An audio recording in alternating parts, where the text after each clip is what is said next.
तर गाजराचा हलवा बनवण्यासाठी जवळजवळ मी 1.5 किलो गाजर हे खिसून घेतलेले आहेत.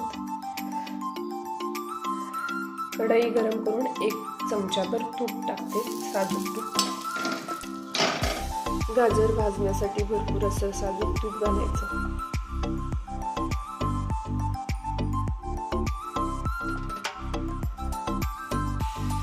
असं छान एकदम लाल होईपर्यंत भाजून घ्यायचं. हे गाजर छान असं भाजून घ्यायचं. छान असं भाजून घेतलेलं आहे. त्यामध्ये ना घरी असे पेढे होते, ते पेढे मी टाकले.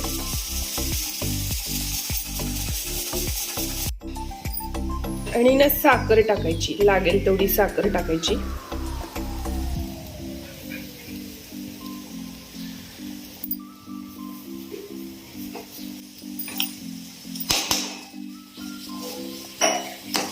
आणि थोडंसं दूध टाकायचं.